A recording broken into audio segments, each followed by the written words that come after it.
Bonne année David Marguerite. Bonne année à vous, Edouard, et bonne année à tous les auditeurs de CFM. Alors année 2017, reverrons-nous en 2017 un match Marguerite Cazeneuve?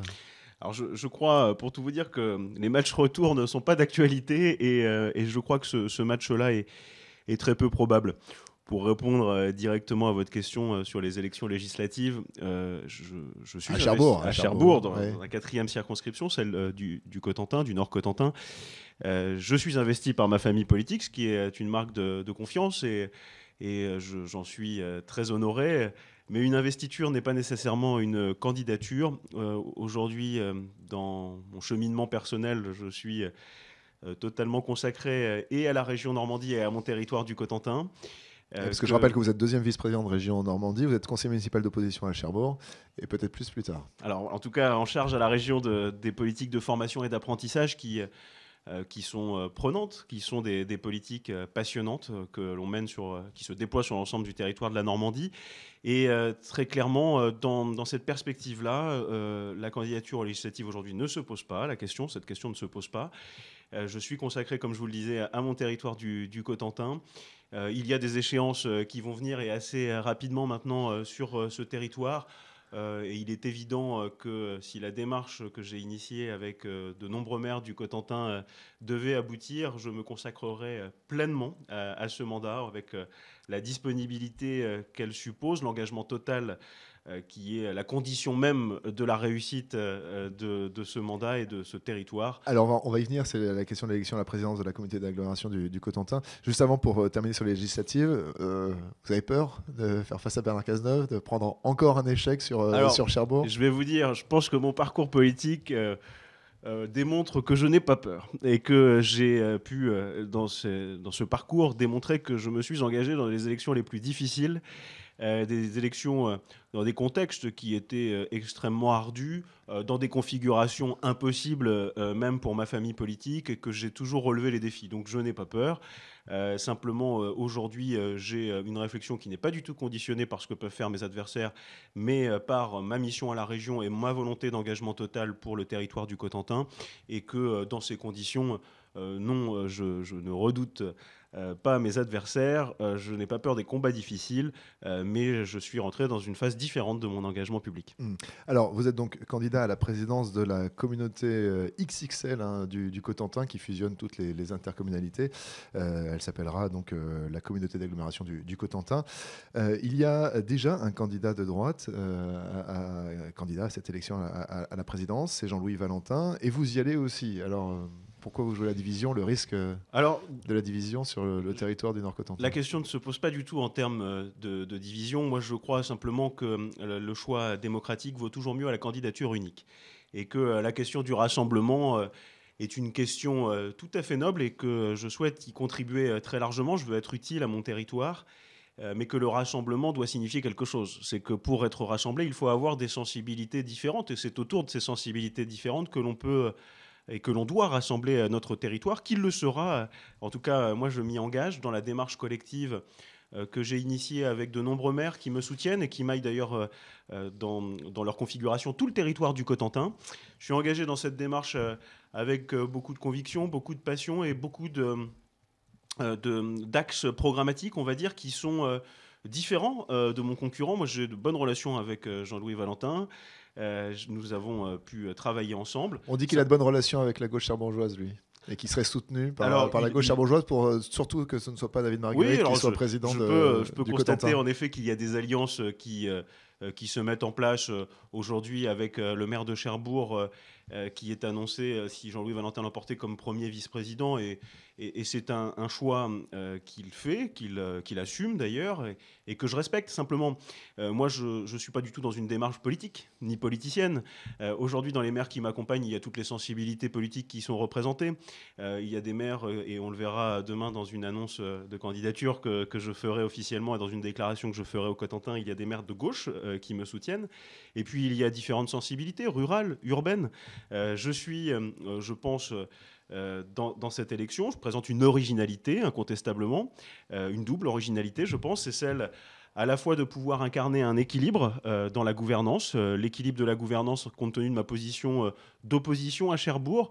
D'aucuns diraient que c'est quelque chose qui pourrait ne pas fonctionner, mais je m'inscris en faux, puisque de nombreuses agglomérations de France, on pourrait en citer un grand nombre d'exemples, fonctionnent précisément dans cet équilibre, dans ce partage de la gouvernance avec une opposition. Opposition municipale, mais majorité communautaire. C'est la garantie en réalité, non seulement de l'équilibre, mais c'est la garantie, ou en tout cas c'est ce qui nous prémunit de toute tentation hégémonique de la ville-centre sur la ruralité. Parce que dans cette élection, je veux incarner la ruralité, les communes dans leur ensemble, qui aujourd'hui, pour une grande part d'entre elles, s'étaient opposées au Cotentin. 62% des conseils municipaux s'y sont opposés, et je crois que cette voix, ce message-là doit être entendu. C'est la raison pour laquelle, dans l'équipe que je constitue, de nombreux maires qui me soutiennent étaient opposés à l'idée même de la construction de cette agglomération.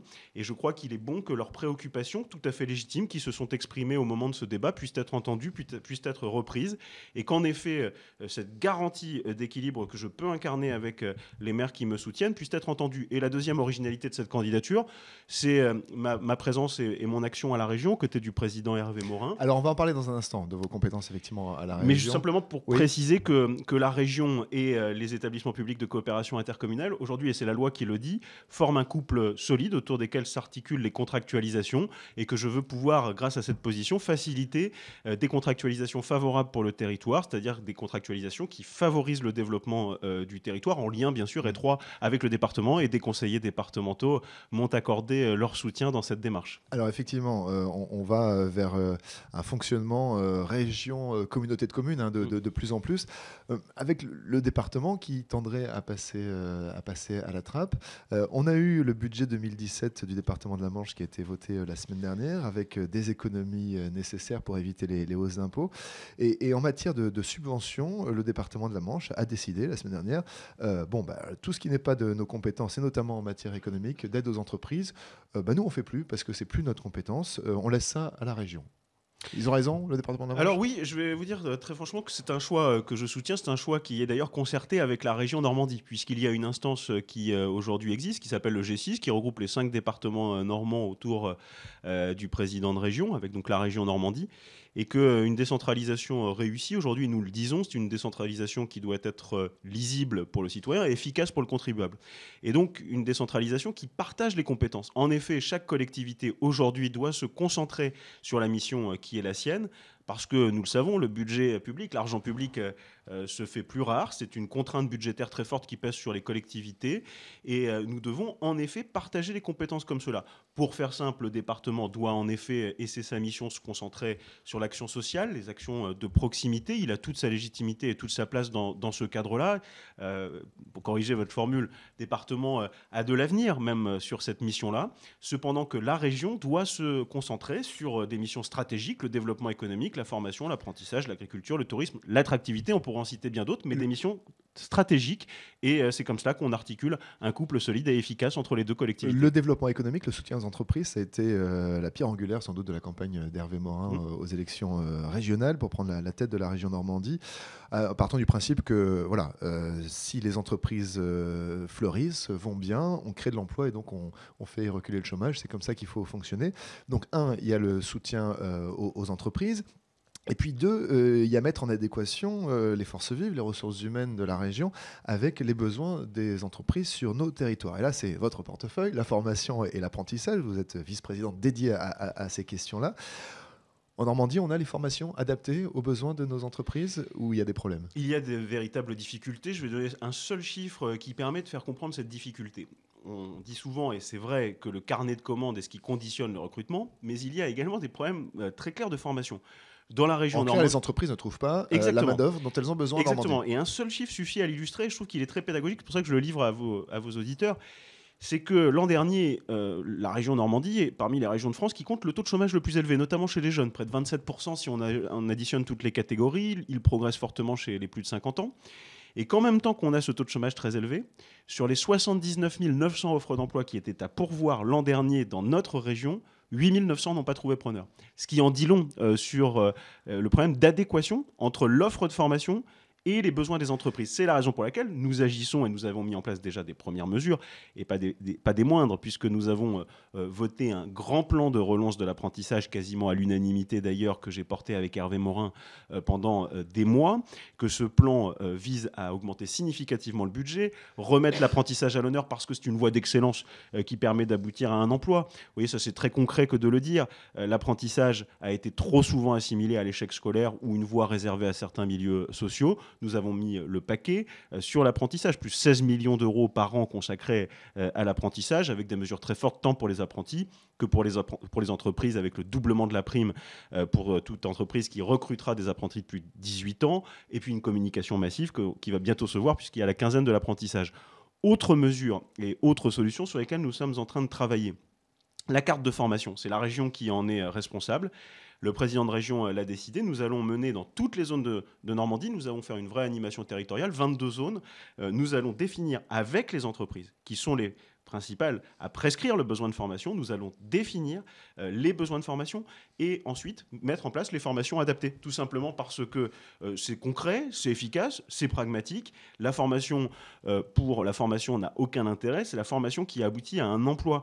Moi, j'ai demandé au service de la région, et on va voter des rapports en ce sens-là, des délibérations fortes, c'est que les critères qui seront mis en place ne seront plus le critère simplement d'élévation du niveau, c'est un objectif noble, mais nous allons substituer ce critère par l'employabilité, c'est-à-dire la capacité de la formation à déboucher à un emploi avec des taux d'employabilité à l'issue de la formation qui soient très élevés. Donc oui, il y a une vraie refonte en cours de la carte de formation sur ces idées pragmatiques, fondée sur les besoins des entreprises, sur nos bassins d'emploi, parce que la clé, c'est que les jeunes Normands puissent rester sur leur territoire, s'ils le souhaitent bien sûr, et qu'ils ne soient pas contraints de partir ailleurs pour trouver du boulot. Je rencontre tous les jours, pour être très concret, des entreprises dont la principale préoccupation n'est pas le carnet de commandes, mais bien de dire comment je fais pour trouver une main-d'œuvre, un employé adapté. Nous avons des dispositifs concrets pour répondre à ce besoin et nous allons les étendre sur l'ensemble de la région. Alors il y a un point en matière d'emploi, qui dépasse peut-être la question de la formation, qui est peut-être plus lié à une question générationnelle qui n'est pas propre à la Normandie. On s'aperçoit que celle qu'on appelle la génération Y, enfin la nouvelle génération, toute celle des moins de 30 ans finalement, est une génération qui considère que tout lui est dû, vous confirmez Oui. Bon, qui n'est pas motivé, qui prend que quand il a envie de prendre, et puis finalement qui n'est pas forcément encline à l'effort et à la valeur travail. Est-ce que finalement le problème c'est pas ça, c'est une question d'état d'esprit et de motivation de notre jeunesse en France, et en particulier en Normandie, quand on est l'héritier de Guillaume le Conquérant. Si on veut être conquérant, il faut être motivé, quoi. Alors, je partage en grande partie votre constat, et dans ce que j'ai développé tout de suite sur la formation, bien sûr, là je parle des compétences régionales et de ce qui peut expliquer le décalage entre les besoins des entreprises et les jeunes. Mais il y a des problématiques nationales derrière. Mais est-ce que la Normandie pourrait pas se distinguer justement en instillant, alors je ne sais pas par quelle façon, un état d'esprit peut-être plus conquérant, plus motivant que les autres régions? Pour tout vous dire, j'y réfléchis, j'essaie de m'inspirer de ce qui fonctionne ailleurs. C'est ce que nous avons fait avec le Grenelle de l'apprentissage, en faisant des voyages d'études. Je sais qu'il y a des régions en France, il y en a une en particulier qui aujourd'hui vote des dispositifs de droits et de devoirs sur les formations, c'est-à-dire en gros on quitte une formation que la région a financée, on doit rembourser. Ça fait partie des pistes sur lesquelles je travaille. Je voudrais donc dire en effet qu'il y a parfois un problème de motivation qui est beaucoup plus lié à parfois peut-être un système social, à des excès qui peuvent être faits, qui là sont des solutions nationales, qui doivent trouver des réponses nationales. Mais en revanche, je voudrais quand même dire, parce que moi il y a 71 CFA, donc des centres de formation d'apprentis en Normandie, je les rencontre tous les jours, je les visite quotidiennement, et là je vois des gamins qui sont extrêmement motivés, qui ont trouvé leur voie, qui sont passionnés par ce qu'ils font, qui sont courageux, qui se lèvent avec la passion le matin, et j'ai envie de mettre l'accent et de mettre à l'honneur cette jeunesse-là. Et pour aussi répondre à votre question, comment on fait pour redonner le goût du travail, le goût de l'effort aux jeunes Normands? Eh bien, on en fait des exemples de ces jeunes. Moi, j'ai accompagné une délégation de jeunes Normands aux Olympiades des métiers à Göteborg il n'y a pas longtemps, c'est-à-dire en quelque sorte, pour faire simple, les Jeux olympiques des métiers. J'ai vu des jeunes très motivé. Moi, je veux qu'on remette en valeur le mérite. Je réfléchis en ce moment à un dispositif de bourse au mérite pour ces jeunes qui... Une bourse au mérite délivrée par la région Normandie. Oui, pour ces jeunes, d'aide, de primes. On est en train de réfléchir sur le dispositif, mais qui valorise, qui fasse valoir la reconnaissance de toute une région pour ces jeunes qui ont excellé dans leur métier parce qu'ils y sont passionnés, qu'ils ont le goût du geste, quelque part, de l'excellence, que ce soit dans tous les métiers d'ailleurs, que ce soit les métiers de bouche, que ce soit les métiers du bâtiment, que ce soit soit des métiers informatiques, numériques. On a des jeunes motivés. Je veux, moi en tout cas à la région, et je veux y contribuer, mettre en valeur ces jeunes qui ont la passion au cœur, qui ont la volonté de bien faire. Et je crois qu'en valorisant des exemples comme cela, eh bien, on rend en effet nos jeunes conquérants, parce que ce qui compte, c'est de faire des modèles de réussite en Normandie. David Marguerite, il nous reste 3 minutes. Je voudrais parler de 2 sujets. D'Hervé Morin, ce sera pour conclure, et surtout du train. Parce que depuis qu'il y a une nouvelle équipe à la région, on a l'impression que voilà, c'est le train, que c'est le sujet. Critiqué par l'ancienne majorité. Hier, Nicolas Maillard-Rossignol, le chef de file de l'opposition, disait que le choix de la nouvelle majorité de récupérer la gestion des grandes lignes de la part de l'État, c'est une erreur, que ce sera un fardeau fiscal pour les Normands. Philippe Duron, l'ancien président de Basse-Normandie, lui dit que le choix des trains qui a été fait à double niveau n'est pas le bon choix. Et puis alors, quand c'est pas les critiques de la gauche, ce sont les sangliers. Il y a eu 2 heures de retard sur Paris-Cherbourg hier. Ça, samedi, c'était. Je sais pas qui est le plus difficile à affronter, les sangliers ou les socialistes, mais vraiment, vous avez fait le bon choix Je suis convaincu que nous avons fait le bon choix. Comme le dit le vice-président en charge des transports, Jean-Baptiste Gastine, le pire risque était de ne pas en prendre pendant des années. Aucune mesure des 2 anciennes majorités socialistes de basse ou Haute-Normandie, aucune mesure n'avait été prise pour le train, strictement aucune. Je pense qu'on n'a pas de leçon à recevoir sans vouloir polémiquer, mais enfin, il faut quand même dire les choses.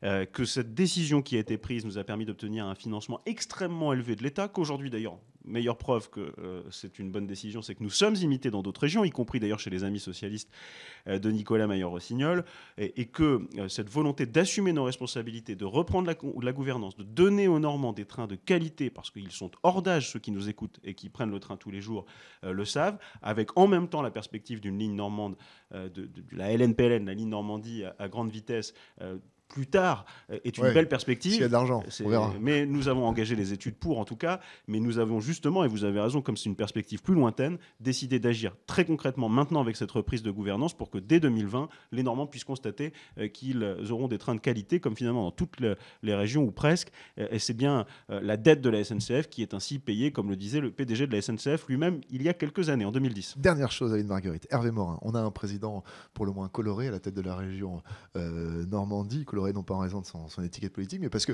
c'est vrai que voilà, il lance souvent des déclarations, parfois il tombe à côté, c'est ce qu'on appelle les fameuses morinades. C'est quoi? Il pêche par un excès de confiance, il s'en porte pas trop facilement. Je vais vous dire, en politique, on souffre parfois, et même souvent, de discours aseptisés, convenus, de discours qui ont été calculés par des agences de communication. On a la chance d'avoir à la tête de la présidence de la région Normandie un président qui dit les choses comme il les ressent, avec enthousiasme. Et je peux vous dire, pour être proche de lui et travailler quotidiennement avec lui, que la région Normandie a de la chance d'avoir quelqu'un qui est enthousiaste, qui aime ce qu'il fait, qui s'engage et qui engage un grand nombre de chantiers depuis un an, qui met de l'affection dans l'action publique et qui dit les choses. Moi, je préfère un président qui dit les choses, qui s'engage, qui ouvre un grand nombre de chantiers, plutôt que d'avoir un président de région rabougri, sans viser personne, qui récite les fiches des agences de communication et qui finalement n'aboutit à aucun résultat concret. Moi, je constate depuis un an qu'on parle de la Normandie, qu'elle rayonne à l'extérieur, qu'on a aussi un président de région qui a des réseaux et qui a des contacts à Paris, qui a des contacts à l'extérieur, qui a une notoriété nationale. Ça, c'est bon pour notre région. C'est comme ça qu'on négocie à Paris. C'est comme ça que l'on rayonne. On parle de la Normandie partout. Avant, on était une simple région guichet qui apportait des aides. Aujourd'hui, on est une région stratège. Oui, avec Hervé Morin, moi j'ai envie de le dire, la région Normandie est de retour. Et ce style-là, moi, je l'apprécie beaucoup et je suis sûr que les Normands aussi. Merci David Marguerite. Merci à vous de votre invitation. Nous avoir reçus à l'Abbaye aux Dames, deuxième vice-président de région Normandie. On retrouve cette interview en vidéo sur la page Facebook de la radio CFM et on suivra le 21 janvier prochain l'élection à la présidence de la communauté d'agglomération du Cotentin. Vous êtes président à ce mandat. Merci.